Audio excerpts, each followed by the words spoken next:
Hi guys! Good evening, or good morning, or good afternoon. So, kung anumang oras na sa inyo ngayon, I'm gonna share with you my nighttime routine. So, get and ready with me. Just a little bit of context. Naka-makeup ako because wala lang, dito lang ako sa house. Ang dami nagtatanong, "Uy, aalis ka ba? Saan ka ba pupunta? Bakit ka nakabihis?" Pero, yes, nandito lang ako sa house. Kasi nag-live ako, kaya sabi ko may mga nagtatanong. Yes, nag-live po ako. So, tinatanong nila ako, saan ka galing? Ganon, saan ka pupunta? But, wala lang. Sinipag lang ako mag-makeup today. So, tara! Naglagay na ako ng clip para hindi malagyan ng products yung buhok natin.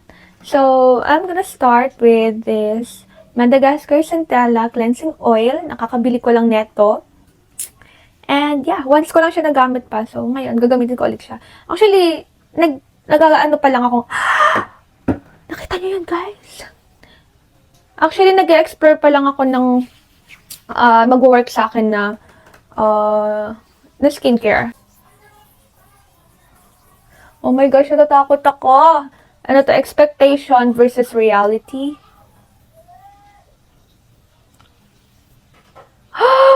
Ito lang muna.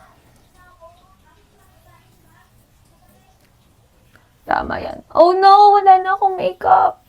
Gusto ko mag-change actually ng skincare kasi medyo mahal yung The Ordinary. Yun lang kasi hiyang sa akin, The Ordinary tsaka Skintific. So kung may marirecommend kayo na magandang skincare, please share with me. Yun lang. I'm gonna rinse this off with water. So I'll be right back. Oh my gosh, guys. I forgot to remove my earrings. Actually, bigay lang tong earrings na to. Share ko lang. And ginamit ko lang siya today at medyo nangati ako. So, hanggang dito ko lang siya magagamit. I can't use it outside kasi nangati. Sorry guys, sobrang sensitive kasi talaga ng skin ko. Next, actually, di ba nga dahil kakabili ko lang ng skincare, kakabili ko lang na itong Madagascar, nag-explore pa lang ako. So, hindi ko pa masasabing ito talaga ang pinaka, nighttime routine ko. So, magbabago pa yan, kalaunan. Ito kasi yan, combo yung binili ko, this one. Pero may freebie sila, and nagamit ko na to. Nagamit ko na siya for ilang days na.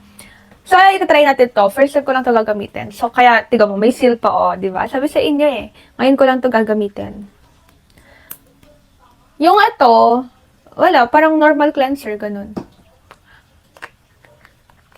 This one is for, hindi ko alam kung para saan to. Gagamitin ko na lang. Aray, ayun.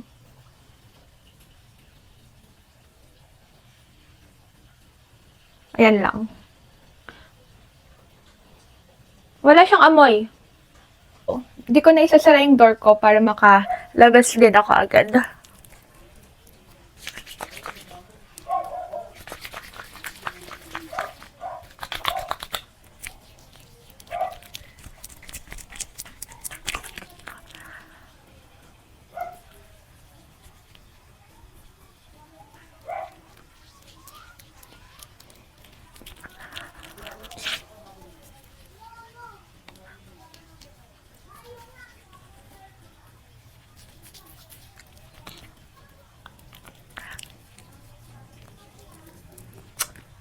Next is this Skintific Mugwort Acne Clay Stick. Yes, gumagamit po ako nito. Sorry guys, nalobat na yung phone ko.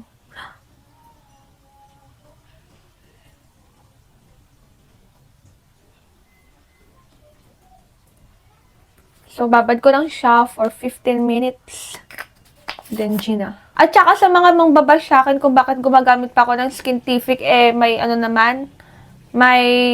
may issue sila. Guys, wala talagang nag-work sa akin na iba pa. Na ganito, na stick. Wala pang ibang nag-work sa akin. Kaya, bigyan niyo ako ng ibang skincare na maganda. And, yung mga next step natin, uubusin ko lang talaga to. Binili ko na toner. Ubusin lang natin tong Skintific na toner, yung serum na toner, ayun. Pero hindi ko pa maipagpapalit yung ano nila, yung ceramide na moisturizer. Ang ganda, be. Pwede ba? Pwede pa bigyan niyo ako ng alternative? Pero feeling ko wala pang makakapantay dun sa ganda ng ceramide nila, yung moisturizer. Kaya, sorry guys, gagamitin ko pa rin ng Skintific na ito. Ito, at saka yung black version nila, at saka yung moisturizer. Yeah. Next, toner. AHA, BHA po ito. Exfoliator ulit. Pang clear lang ng skin. Yes, ganito ko siya i-apply. Sorry guys, hindi ako yung typical nyong naglalagay sa cotton. Basta ang mahalaga, hindi ko siya ididikit sa balat. Alam mo yun? Yung mismong ito, hindi ko siya dinidikit sa balat ko.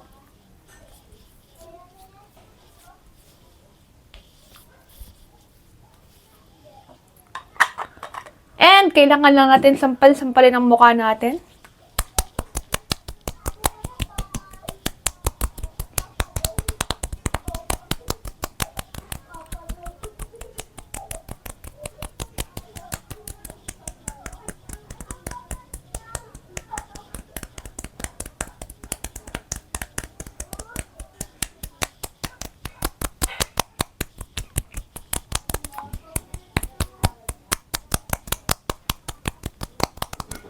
Next, ito namang salicylic acid, 2% ng Skintific ulit. Oo, puro Skintific. Yes, I know. Nakita nyo naman yung previous video ko. Kung di nyo pa nakikita, you should check it out. Yes! Pero pag kasi kakabili ko lang din neto. So, inuubos ko na lang talaga tong mga to. Ayan, ang ingay ng mga bata sa labas. Sana hindi nyo naririnig. Kung naririnig nyo man, ano na lang, hayaan nyo na. Sorry, dito ako nakatingin na naman. Di pa rin ako sanay. Ano ba yan?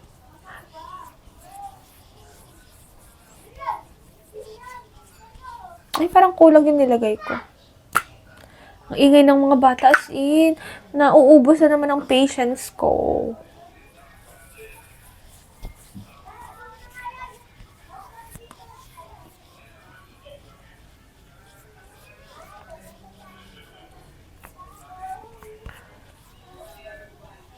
Ayan.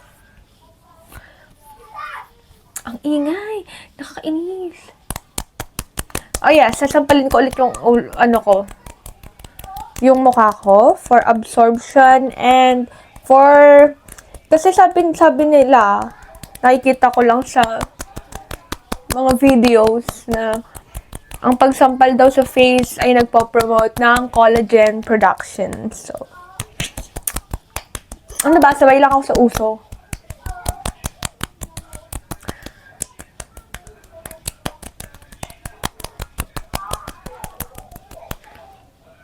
Wait lang natin ulit mag-set to. Yes, may ritual talaga to. And lastly, itong favorite ko moisturizer. Ang Skintific 5x Ceramide. Yes, sorry guys. Sorry. Pero wala pa akong nahanap na alternative nito. Ito kasi madali lang humanap ng alternative ng toner. Madali lang din humanap ng alternative ng serum. Pero feeling ko wala pa akong maipapalit dito. So, sorry guys. I'm so sorry. Lalo na't kakabili ko lang net. Bago pa nagkaroon ng issue, nakabili na ako. Yan. Okay na yan? Ay, hindi. Kulang pa yan. Ay, ang hirap maging babae. Ang mahal-mahal maging babae. Ay, sobrang nakakaingit ng mga babae pinagpala ng lubos. Yung tipong I woke up like this. Hindi ko kailangan ng skincare. Tunay na talaga ako. Makinis. Sana all. Sana all. Lubos kayong pinagpala. Alagaan yung balat nyo. Huwag nyong sirain. Kasi madami naghahangad ng clear skin. Isa na ako doon. So, tapos na ang ating nighttime routine. Na low bat po siya. Kaya nakapansin nyo kung nakakat. Sorry kung nakat. And ngayon, 4% lang tong phone ko. So, yan. Sana nag-enjoy kayo ngayong araw. And, bye!